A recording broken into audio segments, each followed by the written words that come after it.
Apakah hutang manusia di dunia menghambat untuknya ke surga? Kalau belum sempat terbayar, tentu ini akan dihisab di timbangan. Hutang-hutangnya akan dibayar nanti dengan pahalanya. Ya. Jadi seperti itu, Allahu a'lam. Masalah dia dihambat masuk surga, tentu saja dilihat nanti. Kalau setelah utang itu ternyata amal baiknya jadi berkurang, langsung neraka dulu. Makanya harus diselesaikan utang-utang itu teman-teman. Dan ingat, jangan buka pintu hutang. Teman-teman sekalian, kita sekarang ini dililit dengan utang secara sengaja, dibuat program hutang itu.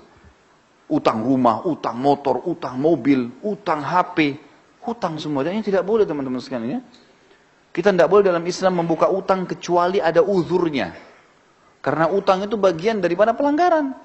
Kalau orang punya kemampuan. Ada orang subhanallah mampu, kaya raya, tapi semua dicicil sama dia. Kenapa harus cicil ini teman-teman sekalian? Tidak boleh buka pintu utang nih, berbahaya sekali. Kata Nabi SAW, orang mati syahid pun diampuni semua dosanya kecuali utangnya. Dalam hadis ini dikatakan, ruh seorang mukmin bergantung antara langit dan bumi selama utangnya masih belum dibayar. Berat utang itu teman-teman sekalian.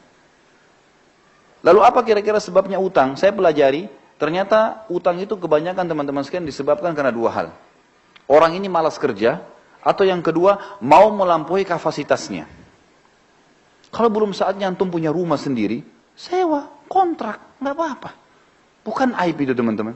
Tapi kita paksakan diri, oh nggak apa-apa, saya kan bisa bayar tiap bulan. Baik kalau antum meninggal, sebelum selesai. Ini kan bahaya, masalah. Atau terlambat akhirnya kena bunga, riba. Terbuka dosa-dosa. Jadi tidak halal semuanya nanti, bermasalah. Untuk apa kita paksakan diri teman-teman? Jangan paksakan diri.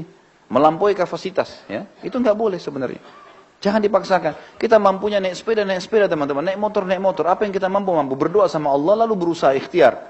Jangan lampaui kapasitas. Nabung, sudah punya cash, beli cash. Aman. Jadi kan? Misalnya sekalian saya ingatkan teman-teman yang sibuk dengan kartu kredit. Berhentikan teman-teman sekalian. Berhentikan. Antum bilang, oh ini 0%. Baik, 0% teman-teman sekalian. Setelah itu, kalau antum telat. Ini malam jam 12 malam terakhir pembayaran. Antum telat 1 menit. Jam 12 lewat 1 menit kena bunga nggak? Kena bunga. 50.000. Ya saya mampu bayar. Baik. 1 dirham riba lebih berat daripada 36 kali berzina. Untuk apa? Tutup itu teman-teman sekalian. Karena itu membuka pintu utang. Membuka pintu utang. Dan utang tidak boleh. Sampai kata Nabi SAW, matlul ghani zulmun. Imam Madzhabi masukkan dalam dosa besar. Orang yang menunda pembayaran utang dan dia mampu kezaliman. Dosa besar. Untuk apa buka ini teman-teman sekalian? Sabar. Cari uang cash beli. Gitu kan? Ini penting. Kita cuma boleh buka pintu utang kalau darurat sekali. Memang darurat sekali. Ulama berikan contoh-contoh. Seperti misalnya tidak bisa makan kecuali harus utang. Gitu kan?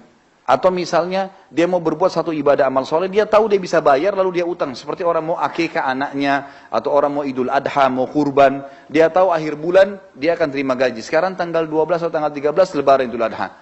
Baik saya pinjam dulu uang teman saya tahu bisa bayar. Itu nggak ada masalah. Tapi kalau orang tidak jelas.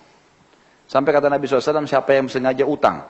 Ini bab-bab utang semua. Siapa yang sengaja utang dan dia niat tidak mau membayar dari awal, Allah persulit dia membayarnya. Dan siapa yang utang dari awal, dia niat mau membayarnya, Allah mudahkan dia membayarnya. Ya. Termasuk teman-teman, akhwat kita di bawah. Saya sarankan, berhenti arisan. Loh ya betul. Arisan itu membuka pintu hutang. Nah, sekarang begini rasionalnya. Kita 20 orang teman-teman ngumpul, ayo kita buat arisan yuk. 1 orang 5 juta misalnya, atau 1 orang 1 juta. 20 orang dapat 20 juta kan? Baik. Nama saya keluar pertama, bulan pertama, saya dapat 20 juta.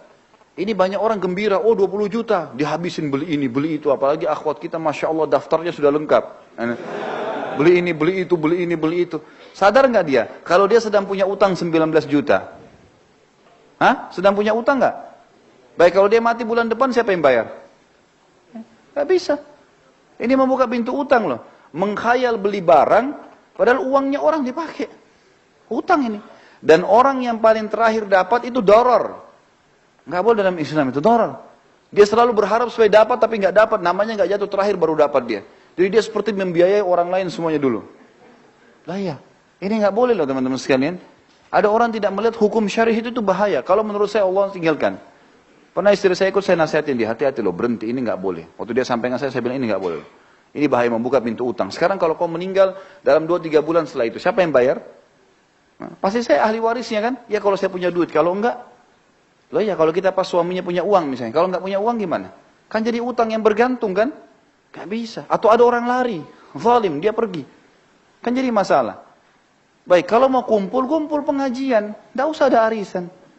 Iya nggak? Benar nggak ini? Hah? Tangkap nggak secara rasional ya? Jadi pelarangannya itu karena membuka pintu utang. Orang yang terima pertama itu utang 19 juta loh tadi. Uangnya orang kita pakai, bagaimana caranya kita bisa bawa duit orang baru kita pakai belanja kebutuhan kita. Coba pikirkan teman-teman. Ini kenapa? Karena mau melampaui kapasitasnya. Udahlah, dunia sebentar. Kata Nabi SAW, perumpamaan saya sama dunia, seperti musafir yang sedang mampir di bawah pohon. Hilangkan penatnya, pergi habis itu. Kata Syekh Utsaimin rahimahullah, kalimat yang mulia. Seseorang mukmin orang muslim harus menjadikan dunia ini seperti kamar mandi. Seperti WC-nya. Dia datang, selesaikan hajatnya, dia pergi. Dunia cuma begitu saja. Maksudnya, tidak usah terlalu berlebihan. Hajat diselesaikan, penting, kemudian sudah. Gitu. Seperti itulah. Ya jangan melampaui kapasitas kita. Ini Allah ini saran saya ya, saran saya. Tapi kalau teman-teman ada di antara asatidzah, di antara duat yang memang memberikan solusi lain, alhamdulillah. Tapi saya pribadi, saya selalu mencari zona aman. Zona aman, ya kita mati kita aman. Kenapa yang kita masuk ke zona yang tidak aman? Kan gitu. Ini meja kita bagi dua, ini aman, ini tidak aman. Masuk ke aman teman-teman sekalian. Ibadah yang ada perintahnya, gitu kan. Jangan buka masalah dengan orang lain, jangan buka pintu utang, jangan gantung sesuatu. Udah jelas semua. Kalau saya tanamkan dalam diri saya prinsip adalah semuanya harus jelas. Udah. Halal halal, haram haram. Halal tinggal nikmati, halal tinggalkan. Nikmatin yang mampu saja yang ada. Sudah. Saya pulang ke rumah kadang-kadang istri saya tanya ada makanan? Enggak ada. Mau beli makanan di sebelah? Beli aja makanan. Enggak apa-apa. Sini bawa. Toh makan. Untuk apa saya ribut dengan masalah makanan? Tinggal beli makanan di sebelah makan. Bismillah, alhamdulillah. Yang penting lapar sudah hilang, habis. Dunia begitu kok. Masuk lihat pakaian saya mana yang ini? Oh belum dicuci. Baiklah. Yang ada saja saya pakai. Clear. Selesai. Jelas kok, aman saja gitu kan. Gak ada sesuatu yang harus kita ributkan. Jadi ini poin yang mesti difikirkan juga teman-teman sekalian.